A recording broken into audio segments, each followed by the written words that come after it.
जय श्री राम मेरे प्यारे मित्रों। मैं बहुत समय से आपको स्वर विज्ञान के बारे में बताना चाह रही थी। इस समय आप बहुत सारे YouTube पे वीडियोस देखते होंगे स्वर विज्ञान के बारे में। तो वो स्वर विज्ञान के वो लोग हैं जो बहुत ज़्यादा उस पर शोध कर चुके हैं और उसके परिणाम अपने जीवन में ला चुके हैं। मैंने स्वर विज्ञान 3-4 साल पहले थोड़ा सा स्टडी किया था, पर उसके बाद मैं भूल गई।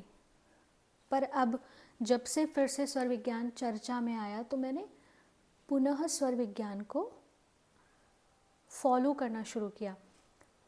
तो स्वर विज्ञान को फॉलो करने की कोई लिमिट नहीं है। पहले तो हमें इसको बहुत डिटेल में जानना पड़ेगा और उसके बाद इसको अपने एक्टिविटीज़ में फॉलो करना पड़ेगा। लेकिन वो आदत डालने से पहले एक सबसे बेसिक चीज़ जो हम आज से ही प्रारंभ कर सकते हैं, सबसे पहले तो यह जानना कि हमारे दोनों स्वर कौन से हैं।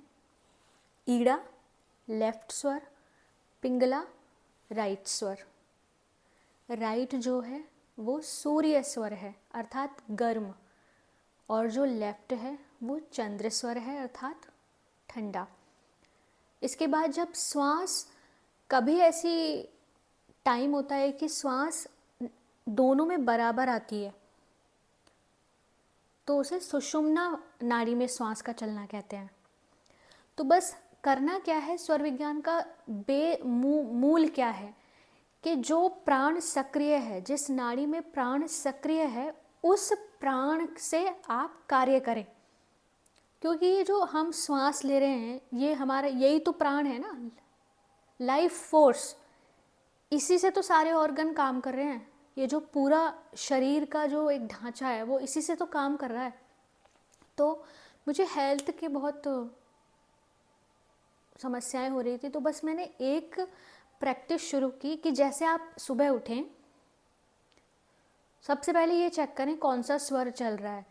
अब ये चेक करना भी अपने आप में बड़ी समस्या होती है, तो इसका एक मैंने YouTube पे ही सीखा कि ऐसे करके हाथ यूँ लगा के सांस छोड़ेंगे तो आपको पता चल जाएगा किधर ज़्यादा सांस आपको फील हो रही है। जैसे इस समय मेरा चंद्र स्वर एक्टिव है, तो जिस साइड सांस ज़्यादा आपको फील हो रही है, वही वाला पैर आप सबसे पहले पृथ्वी माँ पे रखें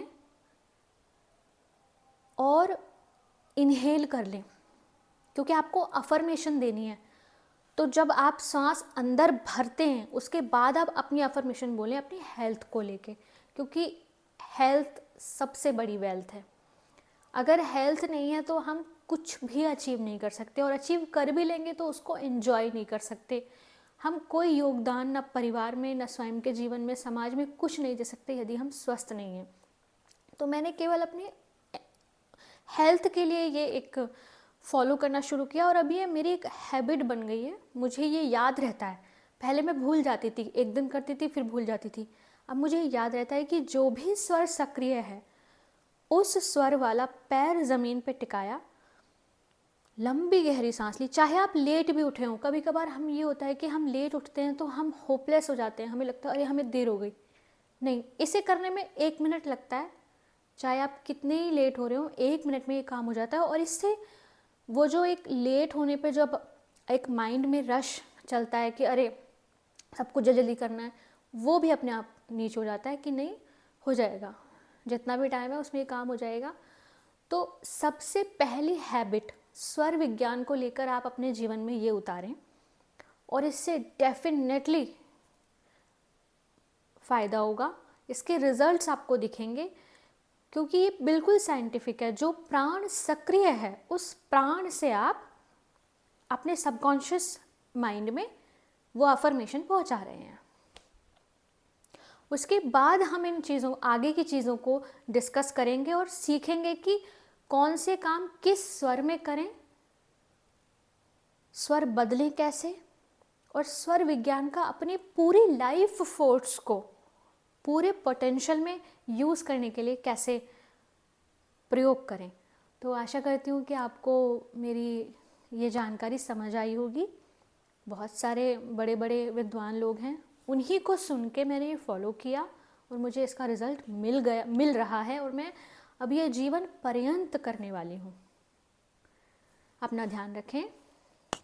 जय श्री राम।